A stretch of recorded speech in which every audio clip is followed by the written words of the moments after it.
Group A performs for us again, and we meet, I think, the final wild card for Group A, the Pepper. Let's talk the Masked Singer.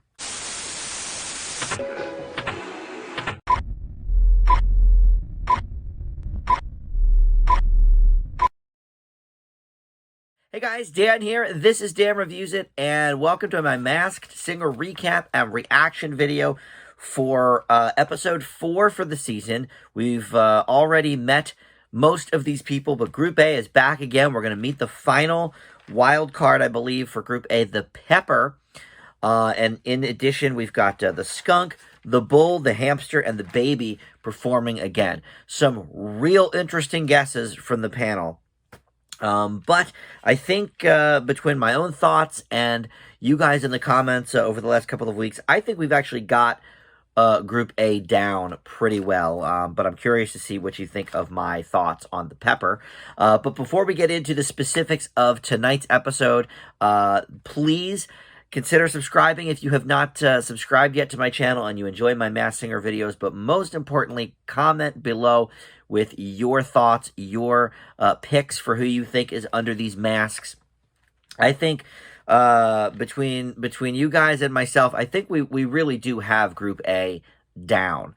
And the person that's getting sent home tonight, I don't know who is under the mask yet, but it's somebody that I think I was like 100% on, so I'm almost positive it's this person. But we'll get to that because they were one of the last to perform. So let's go in order of performance as we always do. And that starts us off with the Bull. And as you can see, I'm like running out of room on my notebook here. Down below here is where I put what songs they sing every week. But for clues, I'm really running out of room. All right, so the Bull, we had a whole party theme for all the clue packages. Both the clue packages and then after they performed, Nick had the Men in Black bring out a party favor to give us another clue of who this person might be. So it's a whole kind of party theme. And so the clue package for the Bull said that the party's always great when he's around. Great music. Everybody's dancing. We see a picture of Carnegie Hall. He said he was a wallflower as a kid, but now he's the life of the party. And he did Circus by Britney Spears. Pretty short clue packages, by the way, this week. Only really, 2 or 3 items for each person. But he sang Circus by Britney. And, of course, mentioned a little bit in the clue package. They all sort of talked about why they picked their specific song. And he talked about, right now being a great time to support Britney Spears, of course. So the party favor for him, they never actually opened up the box. They just brought out the box. And he said, usually I focus on what's inside, but I'm focused on the wrapping today. And to me, it looked like there were like bells on the wrapping paper, like little red bells. All right. Well, look. The guesses from the panel ranged from Trey Songz and Donald Glover from Jenny to some Broadway stars, specifically Hamilton, from both Robin and Nicole. They were saying Leslie Odom Jr., Anthony Ramos. But I am confident even more so this week about almost all of my guesses from the last few weeks. I believe this is Todrick Hall. This is somebody I guessed a couple of seasons ago, and I was wrong. But I think a lot of these clues match up, and you guys in the comments have pieced together over the last few weeks some of the ones I couldn't quite figure out. But the main thing that keeps popping up in these clue packages is the word Hall. They had Cooperstown in the first clue package with the Baseball Hall of Fame, then the Disneyland Concert Hall, and now we had Carnegie Hall, Todrick Hall. So, every so often they'll pick a person and just really kind of dig in on the name, and I think they might be doing that here with Todrick. So I think he's the Bull, so we can move on from there. Number 2, this is one of the ones that I'm really changing my opinion on. And I was all set to change my opinion to this person anyway, but then the clue package really turned me in that direction. So he says he's a party animal. This is the hamster, by the way. I'm a party animal. In my 20s, I was living in a large city, living with my best pals. We see a picture of a basset hound there. He said, one day I'm having a normal life, and the next day we're famous, and that's what happened to all of us. And it's so great that we're still friends all these years later. He sang in the style of Elvis, crazy little thing called Love the Queen song, but he sang it in the style of Elvis Presley. The party favorite for him, he said it was like a beer cap. You know how they have those like at sports games and stuff, they have the beer hat. So this was a beer hat with 2 bottles of water on it. And he said he loves to stay hydrated, focusing on the high, but hydrated with my friends. So the guesses from the panel included a lot of SNL people that it could be. They sort of were picking up on the clues about, in my 20s, living with a large city, hanging with my friends. One day not famous, the next day we were. So they went through a whole bunch. Will Ferrell, David Spade, Jim Brewer, Rob Schneider. And then Nicole was thinking on another train of thought, John Leguizamo or maybe Paul Rudd. She thought the Basset Hound was a direct link to Angela Bassett, and so she was thinking because of Avengers, Paul Rudd. Bad guess. But look, we were sort of all over the map last week with this. I actually forget who I picked. I think I said Andy Richter, maybe, looking at this list of what they guessed. Clearly, it's a comedian. We know that. But you guys in the comments, and there were several of you that were sort of hinting that you thought, pretty confidently this is Rob Schneider. So I was listening to the voice, and I was like, okay, I can kind of hear Rob Schneider with last week's performance. And then this clue package started. And right away, he said, I'm a party animal. Well, he was in the movie The Animal. So right there. And then started talking about in my 20s, living in a large city, living with my best pals and working with them. He got hired at SNL at the same time as David Spade and probably Chris Farley and Adam Sandler right around that same era. And of course, they are all still friends today. That's what the Grown Ups movies are all about. It's just an excuse for them to hang as adults now and go on nice vacations and charge the movie studio for it. All of this. And then the voice as well on top of it. Crazy little thing called Love, but he does an Elvis impression. He's, one of the things he did on SNL was an Elvis. So, look, I was all set to already say Rob Schneider, but this clue package made it incredibly clear. Hamster is for sure Rob Schneider. That's like a 99% for me at this point. That is very, very confidently. And I thank you guys in the comments for leading me in that direction. But this clue package, so good on you guys for getting it last week. Or last time Group A sang, but it's clearly Rob Schneider, so good job. All right, number 3 to sing was the Skunk. We see her throwing diamonds at the beginning of the clue package. She said she would throw the most epic parties with the most iconic people.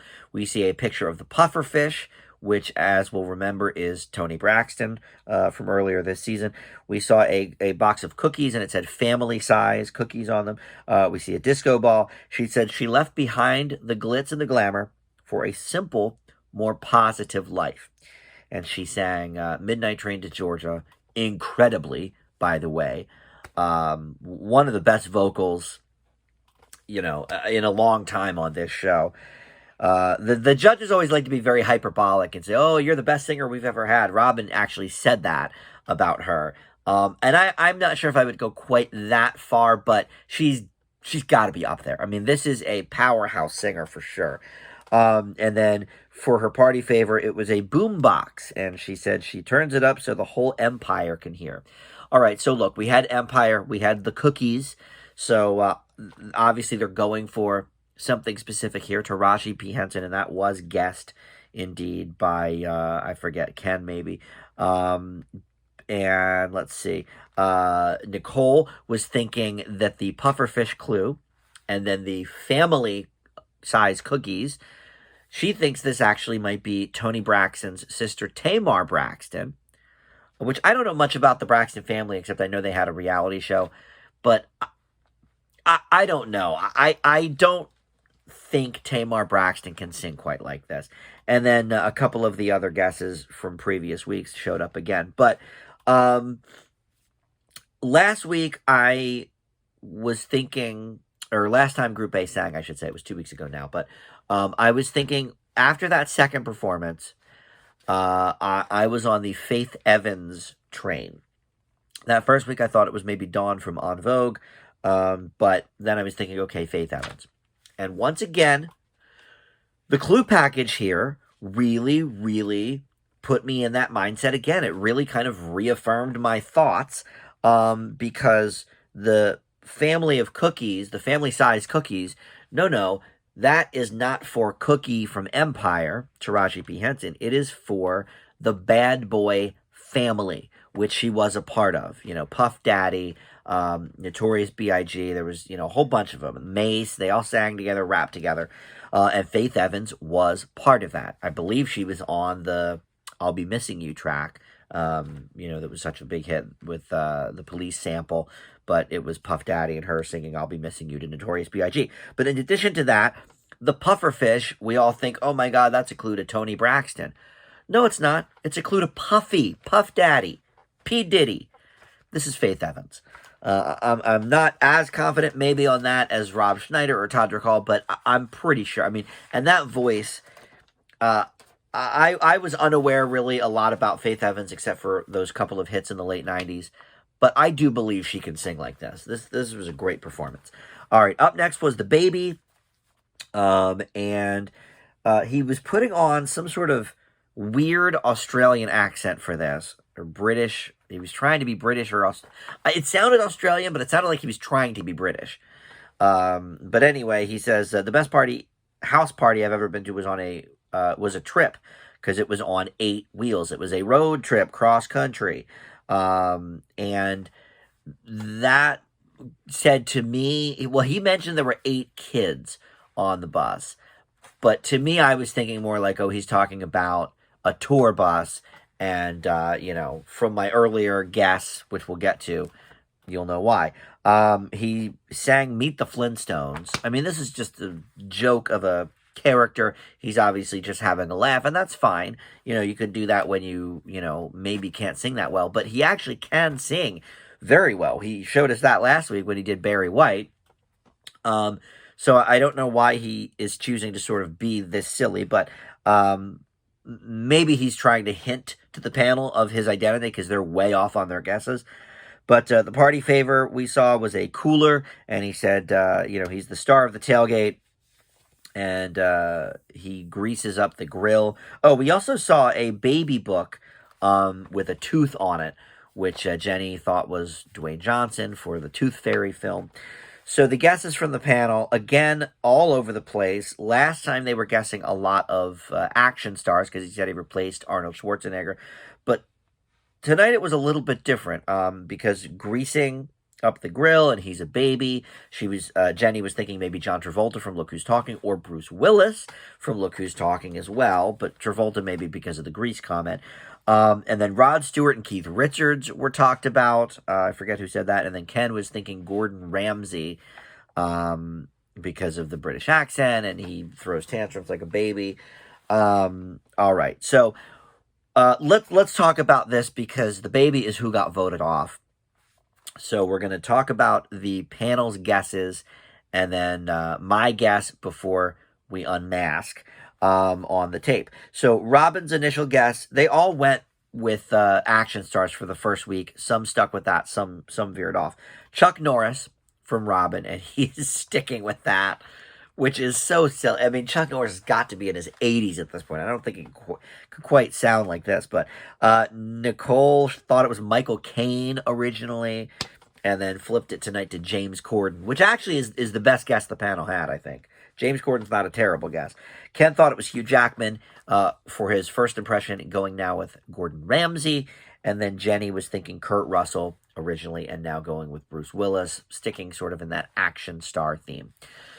Look, this is one that last time the baby sang, which was the only time other than this that the baby sang, I was 100% clear on this. Larry the Cable Guy. There wasn't even an ounce of doubt in my mind. And we had all the clues last time about, I took over for Arnold Schwarzenegger. And I mentioned before he was in Jingle All the Way 2. But then the other things he mentioned, a lot of Cars type clues for the Cars movies. But then tonight, it's funny that the Jenny mentioned Dwayne The Rock Johnson was in the Tooth Fairy when we saw the tooth on the baby book. Because guess who replaced The Rock in Tooth Fairy 2, the direct-to-DVD sequel? It was once again Larry the GD Cable Guy. And then also Nick had mentioned at some point that one of the contestants had kissed Jenny McCarthy at some point. He did a movie with her. I think it was the Health Inspector one or something. And she was like the love interest. So the fact that she, of all people, doesn't even know it is crazy. But the other thing that I pointed out last time is this Larry the Cable Guy, it's a character. It's not who this person is. The guy's name is Dan.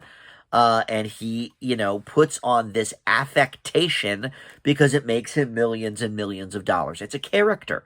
So, of course, he's not singing like Larry the Cable Guy and this stupid Australian accent. So, listen, we don't have to dwell on it anymore. Let's just go to the tape because this is one of the ones, every season there's like one or two that I'm like 100% confident from the first week. And if this is not Larry the Cable Guy, I am just going to be floored. And I will, I don't know what. But it certainly is. There's no doubt in my mind. So let's go to the tape. Let's take it off. I can't wait to see their surprises. Because it's got to be him. They're going to just poop their pants here. All right, take it off already. He's wearing the hat even. He's wearing the hat. Of course it's Larry the Cable Guy. They're so thrown by this. Jenny can't believe it. All right, the badge. Okay, witless protection is the Jenny McCarthy one. Okay, hold on, time out. It's witless protection that co-starred Jenny McCarthy, and there was a badge in one of the clues, I guess, that led us to believe that. But also, he held up a badge in, I think he held up a badge in Codename the Cleaner. Or no, was that? I think that was it. Or maybe that was Cedric the Entertainer. Codename the Cleaner. I forget now. All these horrible, horrible comedy movies. The Car and Babies package is, of course, an allusion to Cars. Oh, so he did. Okay, so he did actually raise his family on a tour bus. So that wasn't a commentary on the Blue Collar Comedy Tour, which I thought it was. So okay, I didn't quite realize that. But all right, yep, it says Larry replaced Schwarzenegger in Jingle All the Way. Yeah. Witless protection. Wow, she had no idea. And the tooth is from Tooth Fairy 2. All right. I think they're saying all the things I've already said. I mean, this was, for me, I can't believe that she didn't know it. Jenny was thrown. He said this is the first time he ever really sang like this for anybody. All right, well. Yeah, I mean, I have to admit, it was pretty good that he went a little bit off the beaten path with his vocal intonation, because because of the character, everybody associates him with that inflection, and that southern drawl and all of that. And, I mean, look, I'm sure he talks like that a little bit, but yeah, I mean, obviously when your voice is modulated. But yeah, all right. So I can't believe Jenny especially didn't figure that out. But all right. So we move on next to the Pepper. This was our final for the night, and I think the final wild card for Group A. And it is a female character. She said she always had her own flavor. And this one was sort of a party-themed package, but not as directly as some of the other ones. But we saw a big Chillywood sign in the back, like the Hollywood sign, but, chili because chili pepper. She said she's constantly thinking of ways not to be bland. We saw a bunch of likes and reacts on a phone. And she said something she did went viral overnight. We saw a bunch of X's and O's there. And she said she loved seeing people add their own flavor to something that she did. We saw a sign that said, "Keep dreaming." And she said the reason she's doing the show is because she wanted to strike while the iron is hot, alluding, obviously, to whatever this viral thing is that she's talking about. She sang "Jealous" by Labyrinth, which is a song I'm honestly unfamiliar with, but she killed it. I mean, it was such a breathtaking performance. Faith Evans was great earlier as the Skunk, but I think this might have been my favorite of the night. I mean, it was really powerful. So people were in tears. And For her party favor, she brought out some roller skates. She said you can always get roller skates if you don't need or because you don't need a driver's license. So of course, the driver's license reference is, Olivia Rodrigo leapt to people's minds immediately. And obviously she was a viral sensation overnight, so that all makes sense with the clue package. But Robin dismissed that because he said vocally it doesn't sound like her, and I agree. But the people came up with Kesha because she has that song TikTok, so they're obviously talking about a TikTok performance here. Haley Steinfeld was talked about from, I think, Nicole. And then Jenny was just throwing people out and saying that, this could be, one of the biggest stars. Pink, Lady Gaga, Miley Cyrus. Okay. None of those people are going to do this show. They keep throwing these like true A-listers out. Miley, maybe. Lady Gaga, come on. Maybe Masked Singer season 18, when she's a little past her prime. All right, but here's my guess for this one. And this is another one that I'm pretty confident on. It's not quite 100% like Larry the Cable Guy, but it's more in the vein of a Toni Braxton. Like, I'm putting the clues together, and I'm pretty sure I have this one. It's somebody that I have seen in concert. She opened up, 5 years ago for Train and OAR. Great show. And she sang very, very well. And I don't know too much about TikTok and the famous dances. I know some of the ones that really get big. I know about the Fleetwood Mac Dreams guy with his cran apple juice or whatever it was on his skateboard. I knew about that one. And one of the other ones I am kind of familiar with is Natasha Bedingfield's song Unwritten. Had a whole bunch of dance things. I think it was earlier this year, maybe last fall. But that totally lines up with what she's talking about. Something she did. People are adding their own flavor to it. And she actually did one of her own to it. So, it makes sense with the likes and the reacts there. And then the other thing is she had a song with the party favor. She had a song like 2 or 3 years ago called Roller Skates or Roller Skating or something like that. So that's the party favor clue. I'm fairly confident that this is Natasha Bedingfield, and she has a great voice too. So I could see her really doing this powerful performance for everybody. So that's my thought on the newcomer to this week's list, the Pepper. So let me know what you think in the comments about that and my other guesses. I think, most of those are pretty standard from what I've already said. Faith Evans and Todrick Hall. I've switched over certainly to the Rob Schneider side for the hamster. But what are we thinking here on the Pepper? Natasha Bedingfield, are we feeling strongly about that? I feel very confident in that guess. So with Larry the Cable Guy, I think I'm still only 2 for 5 total for the season. I got Toni Braxton and I got Larry the Cable Guy. Vivica A. Fox, definitely not. Dwight Howard, definitely not. And who got voted off last week? I forget, but it wasn't anybody I said. Was it the Mallard? I forget now who even got voted off on last week's show. I didn't write it down. But in any event, I'm not doing so hot this season, so hopefully now we're going to get some of these as we move forward. But next week should be Group B. I think there's 2 more wild cards, or maybe 3, maybe all 3 wild cards in Group B, come to think of it. So next week I think we'll be doing Group B. Thank you for watching, and we'll see everybody next time. Bye.